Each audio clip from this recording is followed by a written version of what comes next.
Di sini saya akan mempresentasikan yaitu rencana bisnis saya, bisnis plan. Berikut adalah buku kerja saya. Yang pertama itu produk atau jasa konsultasi, saya memilih Jespero Restoran. Penyusun rencana bisnis saya sendiri, Putri Juliana Lubantukup, dengan NIM 2200302142, kelas 2B1. Deskripsi usaha. Yang pertama ada data perusahaan, nama usaha Jespero Restoran, tempatnya di Jalan Dr. Ide Anak Agung Gede Agung, Mega Kuningan, Jakarta Selatan. Untuk bisnis usahanya yaitu perusahaan berkembang atau menengah. Bentuk usahanya itu kuliner. Untuk data pengusaha namanya saya sendiri, Putri Juliana Lubantukup. Tempat dan tanggal lahir Depok 12 Juli 2000, pendidikan SMK Perhotelan, klasifikasi profesi perhotelan. Struktur organisasi pemimpin perusahaan saya sendiri yang bekerja pemilik sekaligus pemimpin perusahaan, bertanggung jawab jalannya perusahaan, pengambil keputusan tertinggi, pembuat aturan kerja atau SOP. Bagian operasi produksi itu ada Intan Handoko sebagai kepala produksi, bertanggung jawab jalannya produksi, menjaga kualitas rasa dan kelezatan produk, mengemas hasil produksi. Yang ketiga, bagian jaminan mutu yaitu Zata Khairana, bertanggung jawab atas mutu dan juga kualitas produk yang dijual, memastikan pemakai bahan baku yang berkualitas, memastikan kesesuaian permintaan konsumen. Yang keempat itu ada alasan pemilihan bisnis, karena bidang usaha kuliner atau F&B itu adalah suatu usaha yang dapat berkembang atau tidak ada matinya. Karena pangan adalah salah satu kebutuhan manusia yang pokok, dan usaha ini juga mudah untuk dipromosikan, dan juga usaha di bidang kuliner dapat mengikuti zaman masa yang akan datang. Yang kedua ada analisa pemasaran. Yang pertama itu produk. Di Jespero Restoran, kami menjual beberapa macam makanan mulai dari Indonesian food, pasta, ikan, bahkan steak pun ada. Dan tidak hanya itu, kami juga menjual beberapa jenis minuman sebagai pendamping makanan. Selanjutnya lokasi atau distribusi. Lokasi usaha bisnis masih mudah dijangkau dan juga sangat mudah aksesnya untuk customer yang memakai kendaraan umum, bersifat nasional, dan juga pelanggan dapat membeli secara offline. Untuk harga menu yang ada di Jespero Restoran masih terjangkau dan juga sesuai dengan target pasar kalangan menengah hingga kalangan atas. Selanjutnya ada promosi, yaitu kami memakai digital marketing, yaitu Instagram, Facebook, TikTok, Shopee, dan juga influencer. Selanjutnya ada analisis operasional. Yang pertama itu desain produk, nama produk atau jasa, makanan dan minuman kuliner. Yang kedua karakteristik produk atau jasa. Karakteristik menu yang ada di usaha kami dibuat dengan cara digoreng, dikukus, direbus maupun dipanggang, dan juga terdapat berbagai jenis minuman. Selanjutnya manfaat produk yang kami sediakan yaitu untuk kesehatan karena menggunakan bahan-bahan yang fresh, dan juga menggunakan tempat atau ambience restoran ini untuk berkumpul bersama kerabat dan juga keluarga. Selanjutnya ada proses produksi, yaitu bahannya ada spaghetti, cream cooking, bawang bombay, minyak sayur, beef bacon, smoked beef, garlic bread, dan keju parmesan. Cara membuatnya, yang pertama itu rebus spaghetti, lalu panaskan minyak sayur dan masukkan bawang bombay. Masukkan cream cooking, aduk hingga setengah mendidih.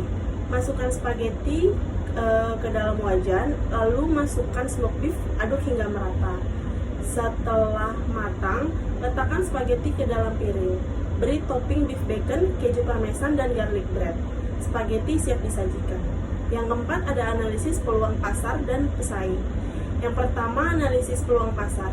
Peluang pasar untuk produk ini sangatlah besar, karena bahan yang dibutuhkan dapat dicari dan mudah, dan harganya terjangkau. Metode pemasaran kami dengan menggunakan Instagram, Facebook, dan juga influencer, dan sasaran pasar kami kalangan menengah ke atas. Untuk tingkat pesaing, melihat situasi di tempat sepertinya, produk yang kami jual akan laku dan unggul, dikarenakan kami mempunyai produk yang enak dan juga terjangkau untuk harganya. Yang kelima, ada analisis keuangan, yaitu yang pertama analisis biaya usaha, ada biaya tetap, yaitu ada bangunan dengan 1 unit, harganya 10 juta, jumlah harganya 10 juta, masa pemakaian 10 tahun, penyusutan per tahun 1 juta, dan penyusutan per bulannya 8.333,33.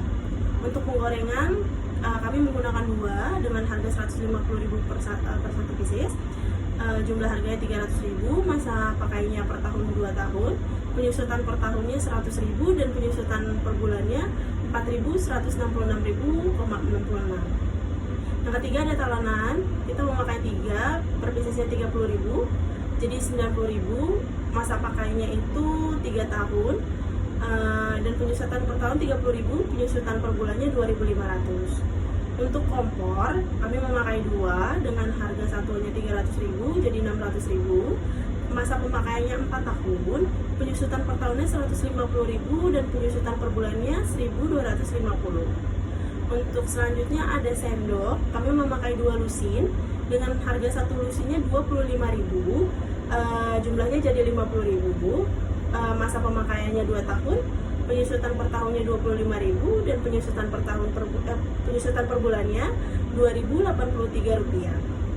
Selanjutnya ada pisau, kami memakai 4 dengan harga satuannya itu 50.000, jadi 200.000, masa pakainya itu 4 tahun, dan penyusutan per tahunnya itu 50.000, dan penyusutan per bulannya 4.166.000. Untuk totalnya itu biaya tetapnya kosnya Rp22.499,99. Selanjutnya ada biaya variabel. Biaya variabel itu bahan pokok seperti yang kami gunakan spaghetti cream cooking 10 bungkus dengan harga 12.000 jadi 120.000. Bawang bombay 2 kilo 5.000 jadinya 10.000. Minyak sayur kami pakai 2 liter dengan harga per liternya 15.000 jadi 30.000. Beef bacon 3 kilo dengan per kilonya 10.000 jadi 30.000. Smoke beefnya kami pakai 3 kilo juga dengan harga per kilonya 5.000 jadi 15.000.